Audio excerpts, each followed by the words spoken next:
A paz do Senhor, meu amado, bem-vindo de volta à nossa escola bíblica.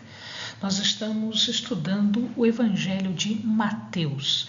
Então, pegue a sua Bíblia, pegue o seu caderno de estudos, ora ao Senhor, pede a Ele discernimento, entendimento, conhecimento, sabedoria, pede a Ele proteção, para que nós possamos desvendar dos seus mistérios.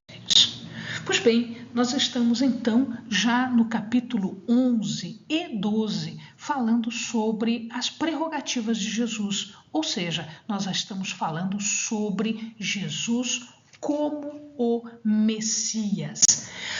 O capítulo 11 começa falando sobre uma dúvida. O próprio João, que eventualmente tinha visto tudo, tinha ouvido tudo, fez o batismo do Senhor, agora ele preso, ele manda alguns discípulos dele para falar, perguntar sobre se Jesus é mesmo o Messias ou se virá alguém, né, que eles já estão esperando, se é outro que vai vir. Portanto, Mateus agora revela a natureza de Jesus sendo o Messias, o Messiado de Jesus. Interessante essa dúvida de João, visto tudo que ele já tinha visto, ouvido tudo que ele já tinha ouvido e o testemunho dele quando ele batiza o Senhor. Mas enfim, vamos lá.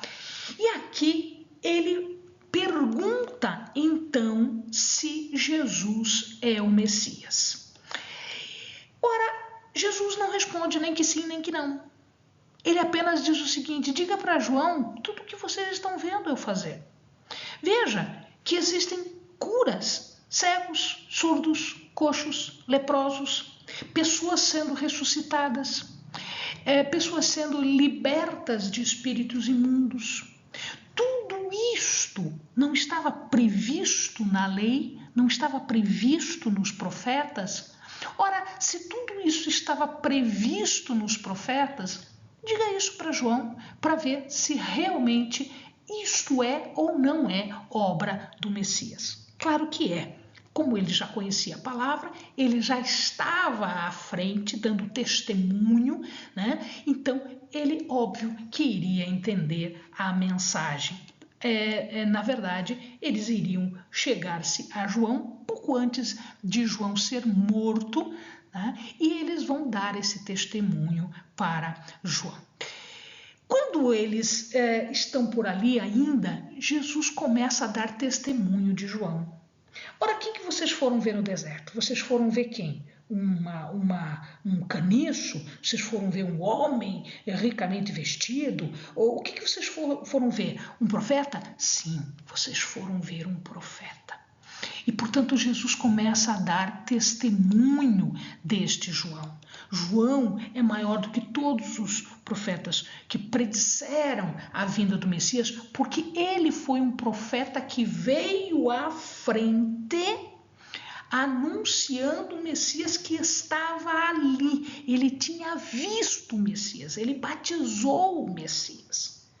Então, ele está dizendo, né, que João é aquele que estava previsto também em profecia. Ele era um profeta que havia sido profetizado, no sentido de que adiante da tua face envio o meu anjo, que vai preparar o teu caminho. Ou seja, quem era ele? Ele é o Elias que haveria de vir. Portanto, o Senhor dá testemunho de João, chamando-o de Elias.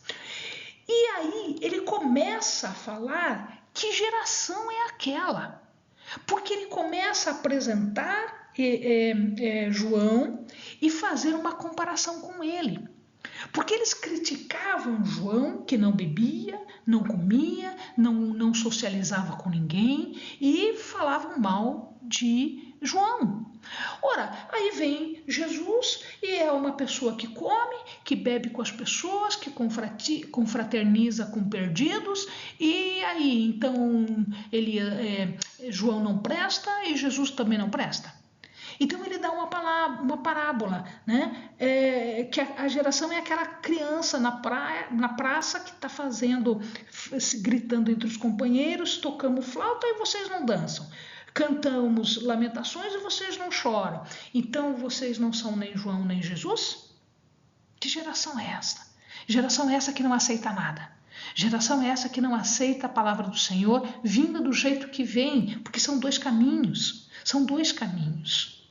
Né? O caminho de João é o maior dos homens nascidos de mulher, e Jesus, o único, o singular filho do homem. Né? Então nós temos aqui duas pessoas diferentes que estão fazendo o seu ministério da sua forma para as pessoas, falando a mesma mensagem de forma diferente. Né? Então os dois não eram acreditados, apesar de que eram diferentes entre si, ninguém acreditava num, ninguém acreditava no outro. Que geração é essa? Que geração é essa que nós estamos vivendo, amado? Que geração é esta que nós estamos vivendo? E aí ele começa a falar também daquelas cidades por onde eles estavam passando. Ora, amado, olha que coisa interessante. Jesus, ele tinha o seu centro de ação em Cafarnaum. Cafarnaum está aqui, ó. Então esse daqui é o Mar da Galileia, tá? Cafarnaum fica exatamente aqui, ó. Corazim fica um pouquinho mais para cima. Betsaida fica um pouquinho mais adiante, ainda na margem do lago, né? Olha aqui, ó. Nazaré está aqui embaixo, onde Jesus passou a sua infância. Lá, Caná da Galileia é onde ele fez o seu primeiro milagre. Então, é essa daqui a região onde Jesus começou o seu ministério na Galileia, que é o que a gente está falando aqui, essa parte do Evangelho de Mateus. Aqui em cima, na Fenícia, portanto, é um povo pagão, é um povo gentil, eles não são judeus. Sidom e Tiro. Então, o que ele está falando aqui? Ele está falando agora que ele foi rejeitado nas cidades dele, onde ele fazia as suas obras, onde ele fazia os seus milagres. E por que ele foi rejeitado? Porque eles eram incapazes de se arrepender. Quando eles eram confrontados com as obras, eles não conseguiam reconhecer o Messias. Tal a dureza do coração deles, tal era o coração encardido que eles já estavam tendo. E ele diz que Corazim e Betsaida, né, eles seriam tratados de forma diferente de Tiro e Sidom, que eram cidades gentias. Comparando então, né, Cafarnaum, que era a cidade de Pedro, é onde eles ficavam. Eles seriam tratados de forma diferente, inclusive em relação a Sodoma, que foi destruída pelo juízo de Deus. Tiro e Sidom eram as mais importantes cidades ali de perto. Elas eram ricas, elas eram iníquas, mas Jesus diz, se eles tivessem visto, se eles tivessem testemunhado o que eu fiz por vocês, o que eu disse para vocês, com certeza eles teriam se arrependido. Cafarnaum era também uma cidade importante da Galileia, por ali passava uma rota de comércio bastante importante, né, entre Damasco e o Mediterrâneo. Ela era segura, próspera, portanto autossuficiente, portanto arrogante. E, portanto, o Senhor diz que você não vai se elevar, você vai ser jogada, sim, para o Hades, para o inferno, ou seja, para a destruição. Interessante que ele fala de Corazim, mas a gente não acha Corazim na Bíblia, falando, né, nos evangelhos. Isso é uma prova de que Jesus tinha feito coisas em Corazim também, mas que não ficaram registradas, porque ele cita Corazim. Ele diz o que foi feito em Cafarnaum, em Corazim, em Betsaida. Cafarnaum e Betsaida a gente ouve, está escrito ali, mas Corazim não. Ou seja, muito provavelmente nós temos alguns milagres que foram feitos ali e que não foram relatados, para mostrar que nem tudo o que foi feito foi relatado. Jesus então agora começa a dar graças a Deus. Graças te dou, Pai, diz o verso 25, né, que ocultastes essas coisas aos sábios e entendidos e as revelaste aos pequeninos. A rejeição deles pelos que tiveram o privilégio de testemunhar, pelos que tinham condições de reconhecer, não frustra o propósito divino, muito pelo contrário. O propósito de Deus, aquilo que o Senhor tinha preparado, vai ser feito. Queiram eles ou não, isso tudo vai ser feito. Mas o Pai capacita os menos sofisticados, os menos inteligentes, que têm educação formal, que tenham preparo, que sejam ricos, que sejam isso, aquilo, né? Ele capacita essas pessoas que têm menos condições, mas que são mais receptivos a compreender esse relacionamento que existia entre Jesus e o Pai. E, portanto, reconhecer que Jesus é o Messias e, portanto, reconhecer que eles precisam desse relacionamento com Jesus. Tudo havia sido entregue a Jesus por Deus. E somente Jesus conhece o Pai. E somente o Pai conhece o Filho. Ninguém conhece o Filho senão o Pai, diz o verso 27. E ninguém conhece o Pai senão o Filho. E aquele a quem o Filho o quiser revelar. E aí vem um convite. O convite do Senhor: vinde a mim, os que estáis cansados e sobrecarregados. Por que eles estavam cansados e sobrecarregados? Porque eles estavam levando fardos opressivos. Porque a lei, os fariseus, as pessoas colocavam fardos sobre as pessoas. E elas não tinham alívio para as suas almas. E ele diz: venham a mim, eu que sou manso e humilde de coração, cujo jugo é suave e cujo fardo é leve.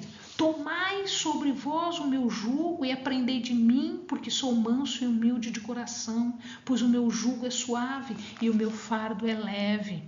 Aqui, amado, vocês estão vendo o que é um jugo. Jugo é esta peça. Tem aqui uma flechinha, né? Ó, tem uma flechinha aqui.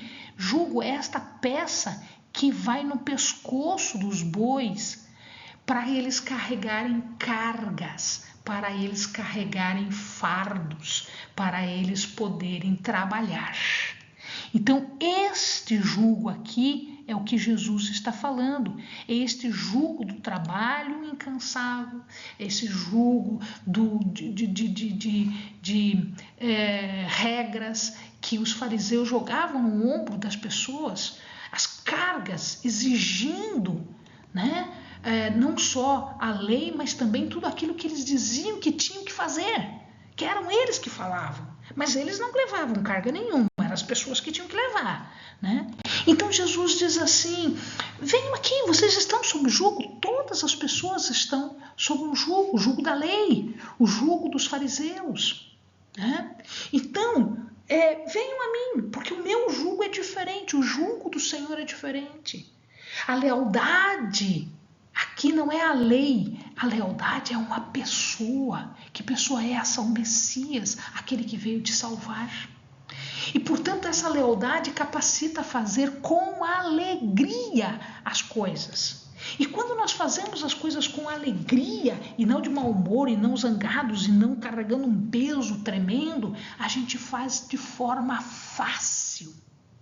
Portanto, se as pessoas amam a Jesus, isto é inevitável, isto é consequência, elas guardam o que ele está falando, porque está fácil a sua vida, está tranquila, tem alguém que lhes apoia, tem alguém que lhes ama, tem alguém que lhes mostra o caminho. Há uma relação entre pessoa e Jesus. Se existe essa relação, o jugo se torna suave, o fardo se torna leve. Portanto, Jesus diz: aprendam comigo. O exemplo é Cristo. Amados, o exemplo é Cristo. O exemplo é o Messias. O exemplo é Jesus. O exemplo é o Salvador. Porque ele não é impaciente, porque ele não é intolerante. Por isso, aprender com ele, dele. E aí, o Senhor, ele passa a apresentar 4 situações. A primeira, em relação ao sábado, uma cura de endemoniado, um pedido de sinal e sobre a família de Jesus. Então vamos ver. Primeiro, em relação ao sábado. Em relação ao sábado, nós temos 2 situações. A primeira situação é quando os discípulos estão andando e eles estão com fome. E era um sábado. No sábado não havia autorização para que se coletasse nada. Então eles estavam impedidos de coletar, mas eles estavam com uma necessidade real, eles estavam com fome, não era uma provocação. Então eles passavam, pegaram as espiguinhas de cereal, amassaram isso e comiam. Isso não foi provocação, amados, isso era para matar a fome. Eles estavam andando, eles estavam cansados. E aí eles são criticados porque fazem isso no sábado, e Jesus então diz assim: escuta, vocês não leram o que aconteceu com Davi, que quando Davi teve fome ele foi lá no templo, e lá no templo, né, lá com os sacerdotes, o que eles fizeram?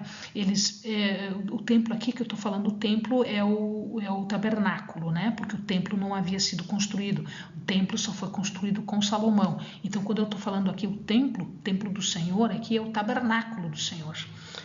Vocês não escutaram o que aconteceu? Davi estava com fome, e os seus estavam com fome, e eles pegaram o pão da proposição, aquele pão que não era para eles. Claro, não foi num sábado, mas eles não podiam ter pego aquele pão, porque aquele pão era específico para os sacerdotes. Então eles não entenderam um princípio espiritual, que a necessidade humana deve vir antes do que a lei. O que é necessário ser feito.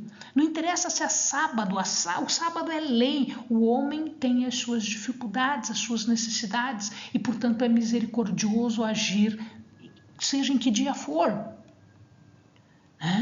O que é a diferença entre Davi e agora, que ele está explicando isso, é que agora tem a presença do Messias, aquele que está cumprindo a lei, aquele que está cumprindo os profetas, o Filho do Homem, aquele que é maior do que Davi, aquele que é Senhor do sábado e que é também maior do que o templo, porque os sacerdotes fazem coisas no sábado.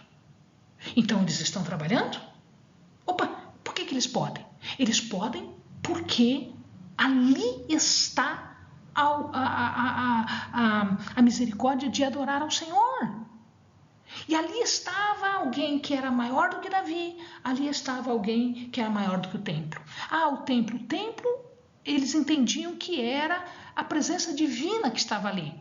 Ora, entre eles estava Jesus, o Messias, a presença divina encarnada. Uma outra coisa aconteceu é que eles estavam lá no templo e aí apareceu um homem com a mão ressequida e eles tentaram a Jesus. E agora? É lícito ou não é lícito curar no sábado? Jesus então compara aquela situação com uma ovelha caída numa cova. Ninguém iria deixar de salvar a ovelha que caiu numa cova num sábado. Não ia deixar para o dia seguinte porque a ovelha ia morrer. Então Jesus diz, o que é maior? É salvar uma ovelha ferida no sábado, salvar um homem ferido no sábado? O homem é maior do que o animal. Portanto, vale no sábado salvar um humano ferido. No sábado, a lei permitia que se curasse uma pessoa se ela estivesse correndo perigo de vida. Então o sacerdote disse, não, deixa para curar a mão do cara lá no outro dia, não no sábado. No primeiro dia da semana, não no sábado. Ou seja, o que eles estão mostrando aqui é o poder de Deus, que reflete mais do que poder, ele reflete misericórdia. E a misericórdia é o que se espera das pessoas, né? Então, o Senhor diz, lá nós já citamos isso antes, e na palavra está dito isso, né? Eu quero misericórdia mais do que sacrifícios. Portanto, a misericórdia não pode substituir os sacrifícios. Jesus ficou indignado com eles, sim, porque eles estavam invertendo valores. A ovelha é mais importante. Não, não é. O homem é mais importante. Logo em seguida, ele cura um endemoniado. E esse endemoniado é cego e mudo. E Jesus, quando cura o cego e o mudo, ele começa a falar e começa a enxergar, o povo reconhece Jesus como Messias. E isso faz com que os fariseus fiquem muito a contragosto, né? E muito irritados. E aí eles acusam Jesus de fazer isso pelo poder maligno de Satanás. Ora, Jesus explica para eles, espantado, né? Como assim? Gente, um reino dividido não prospera. Se eu vou dominar alguma coisa, eu tenho que pegar o valente e amarrar o valente. Um reino que está brigando entre si não tem sucesso. Então o que nós estamos vendo aqui é que chegou o reino de Deus. A batalha entre o bem e o mal.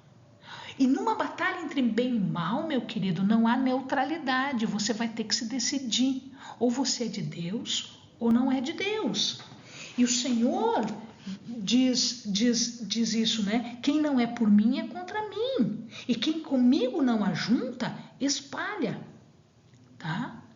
Ora, dizer que aquilo que é bem é mal, dizer que a luz é na verdade trevas, ele atrai uma maldição que está lá em Isaías 5:20. Isaías 5:20 diz assim: ai dos que ao mal chamam bem e ao bem mal, que fazem das trevas luz e da luz trevas, e fazem do amargo doce e do doce amargo. Ou seja, ai daqueles, isso é uma maldição, ai daqueles que viram a verdade e se voltam contra a verdade. Jesus diz que para estes não há perdão, porque isto é uma blasfêmia contra o Espírito Santo. Eles são maus, é uma raça de víboras. Do coração mau deles só pode vir palavras más. Dos sentimentos maus deles só pode vir palavra má. Isto é raça de víboras, coisa que João também chamava eles de raça de víboras. Isso é blasfêmia contra o Espírito Santo. E a blasfêmia contra o Espírito Santo, né? Blasfêmia contra o Espírito Santo, isso não teria perdão. A recusa de entender, a recusa de computar a Deus, ao Messias, uma obra do Senhor e dizer que esta obra é de Satanás, isto era blasfêmia, né? Essa recusa era absurda, era uma blasfêmia. Eles não estavam só negando aceitar ele como Messias, e aí eles começam a desafiar. E ele diz assim, né? Todo pecado e blasfêmia se perdoará aos homens, mas a blasfêmia contra o Espírito não será perdoada. Por que não vai ser perdoada, meu amado? Não vai ser perdoada porque você já conhece a verdade. E se você já conhece a verdade, não tem mais o que fazer. Não tem mais o que fazer porque você diz que não quer. E aí você quer um sinal? E aí eles pedem um sinal? Ah, Senhor, a gente quer um sinal. Mas que sinal que vocês querem se vocês não aceitam o que vocês estão vendo? Jesus vê ser Messias de uma forma diferente do que os fariseus veem Messias. E, portanto, ele diz, não vai ser dado nenhum sinal. Nenhum sinal. Toda a fé vai ter que ser acompanhada por arrependimento. Mas vocês são incrédulos. Tudo aquilo que foi feito, tudo aquilo que foi dito, não tem arrependimento. E aí ele compara com Jonas e com Salomão. Jonas se nega a fazer o quê? A ir dar notícia, mensagem de salvação para os ninivitas, para Nínive. E ele foge, ele acaba sendo engolido por um peixe. E ele fica 3 dias no ventre desse peixe. Até que ele ora, pede perdão e o peixe vomita ele na praia. E daí ele vai fazer a missão dele. Né? Então, os ninivitas se convertem por causa da pregação de Jonas. E Jonas é uma prefiguração de Jesus. Por quê? Ele, sendo inferior a Jesus, ele era um símbolo do Messias, que seria levantado dos mortos, ou seja, de dentro do estômago do peixe. Nenhum sinal poderia ser diferente, mais do que o Senhor já tinha feito. Mas tinha mais uma ainda que ele iria fazer, que seria ressuscitar ao 3º dia. Né? E ele compara também com Salomão e com a sua sabedoria. Mas ali estava quem era maior do que Jonas, ali estava quem era maior do que Salomão. A sabedoria de Salomão era terrena, portanto inferior à sabedoria do Senhor que vem dos céus. Finalmente, eles apresentam ali a família de Jesus que quer conversar com Jesus. E Jesus contrasta tudo isso, ele faz uma comparação de tudo isso com esses incrédulos, essas pessoas que se dizem, santas, mas não são. Ele faz a comparação deles com um pequeno grupo de pessoas que estava aceitando Jesus como Messias, sua determinação em fazer a vontade do Pai. Eles estavam ligados a Jesus por um laço espiritual tão ou maior estreito do que aquele que mantém unido uma família. E aí Jesus diz assim, estes que estão fazendo a vontade do Pai, estes que me reconhecem como Messias, este é o meu irmão, este é a minha irmã, esta é a minha mãe. Então, esta é a minha família. Amém, amados? A paz do Senhor. Bons estudos.